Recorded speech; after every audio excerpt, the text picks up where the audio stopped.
رات کا وقت ہے، آسمان پر آدھا چاند نکلا ہے۔ شہزادی آروینہ نورستان کی حسین اور بہادر شہزادی اپنے محل کے پرانے حصے میں ایک پراسرار کتاب پڑھ رہی ہیں، سحر کا تاج۔ کتاب میں لکھا ہوتا ہے، جو اس تاج کو ڈھونڈ لے گا وہ پوری دنیا میں حکومت کرے گا۔ اسی وقت محل کے باہر بجلی کڑکتی ہے اور ایک سیاہ سایہ زارتھور فضا میں ظاہر ہوتا ہے۔ زارتھور ایک قدیم سیاہ روح صدیوں کی نیند سے بیدار ہوتا ہے۔ وہ کہتا ہے، وقت آ گیا ہے، سحر کا تاج میرا ہوگا۔ اس کے ساتھ اس کے سایہ جگنو اٹھ کھڑے ہوتے ہیں۔ نورستان پر اندھیرا چھا جاتا ہے۔ آروینہ اپنے والد بادشاہ نوران سے کہتی ہے، ابا، ہم چھپ کر اندھیروں سے نہیں بچ سکتے، مجھے سحر کا تاج ڈھونڈنا ہوگا۔ بادشاہ انکار کرتے ہیں، مگر شہزادی رات کے اندھیرے میں چپکے سے محل چھوڑ دیتی ہے۔ وہ اپنی تلوار اور جادوئی کتاب ساتھ لیتی ہے۔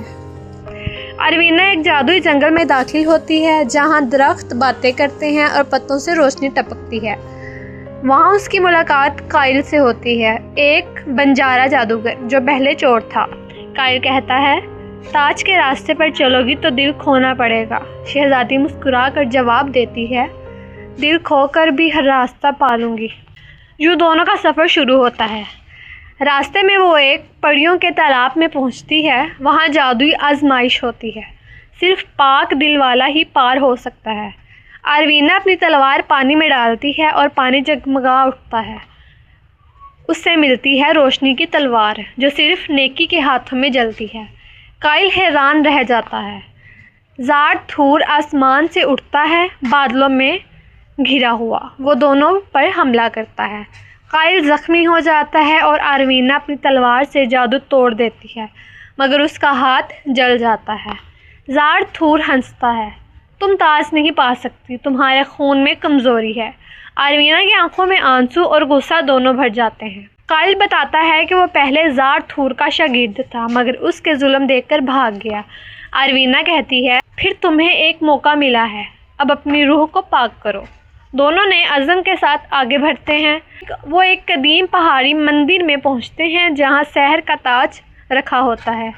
چاروں طرف جادوئی نشانات چمک رہے ہوتے ہیں۔ قائل جادو سے راستہ کھولتا ہے۔ آروینہ آگے بڑھ کر تاج اٹھاتی ہے۔ تاج سے روشنی کا طوفان نکلتا ہے، آسمان جگمگا اٹھتا ہے۔ زارتھور مندر میں نمودار ہوتا ہے، یہ تاج صرف اندھیرا سنبھال سکتا ہے، روشنی نہیں۔ ایک خوفناک جنگ شروع ہوتی ہے، تلواریں، بجلیاں اور جادو کی لہریں۔ آخر میں آروینہ تلوار کو تاج میں گھسا کر کہتی ہے، روشنی کبھی مر نہیں سکتی۔ زارتھور جل کر ختم ہو جاتا ہے۔ صبح کا وقت، نورستان پھر سے روشن ہے۔ شہزادی تاج اپنے سر پر نہیں رکھتی بلکہ مندر میں رکھ دیتی ہے۔ وہ کہتی ہے، اصل طاقت تاج میں نہیں، انسان کے دل میں ہوتی ہے۔ قائل مسکرا کر کہتا ہے، اور تمہارا دل نورستان کی سب سے بڑی طاقت ہے۔